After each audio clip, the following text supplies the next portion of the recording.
Titanic by the poet David Slavitt. In addition to being a poet, David Slavitt has written and translated many novels. He has translated the Metamorphoses of Ovid and the Book of the 12 Prophets. He has also written the cliff and aspects of the novel a novel. Throughout all of his works, he is known for his witty and direct style and his use of satire. His unusual view of life aids in understanding his morbid humor in the poem Titanic. In just 14 lines, David Slavitt's poem Titanic delves in under the surface of the famous sinking of the ocean liner. Slavitt writes that he could not think of a better way to die than by going down with the ship. He finds the irony in Titanic because the passengers aboard the Titanic were looking for an adventure of a lifetime when they stepped onto the most advanced ship to ever be made. Although the excursion was ill-fated, Slavitt would much rather perish in style rather than have an ordinary death. Since death is inevitable, he would choose to go out in a memorable manner so that he would always be remembered in conjunction with a historical event. To go down, we all go down mostly alone.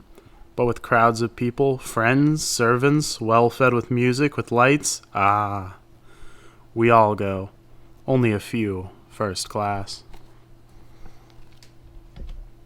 Rhythm is to poetry as beat is to music. In Celine Dion's theme song in the movie Titanic, the beat is the instruments being played that sets the pace at which the lyrics should be sung.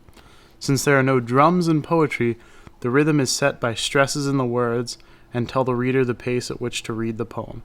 In the poem Titanic, Slavitt tries to make his poem very casual and conversational. He tries to make his poem come off as if he is speaking to his audience, so there is not a set rhythm.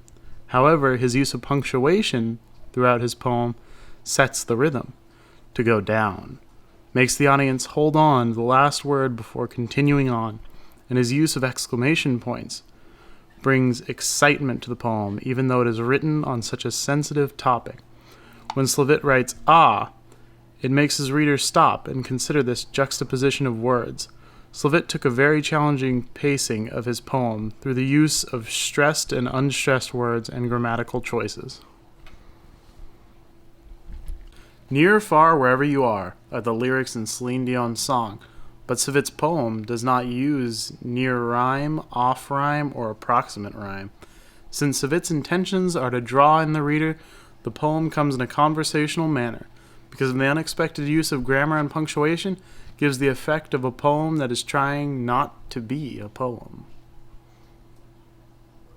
The stressed and unstressed syllables that we discussed in rhythm, form, and meter, or the structure of the poem in a meter, instead of counting the syllables, we count the feet in each line. In Slavitt's poem, the meter being used is called blank verse, or an iambic pattern, because of his use of stressed and unstressed syllables. Because Slavitt chooses to not use any specific rhythm or rhyme, it is like he is speaking to his audience. Instead, Slavitt makes the reader focus more on the conjunctions to find a pace within his story.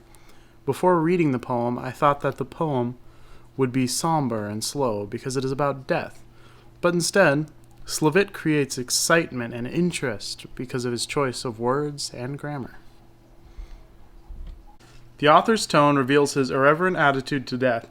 He makes the reader question the way we die, and if it is possible to actually choose the way our life ends.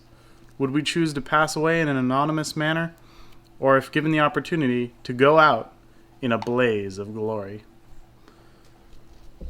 Works cited.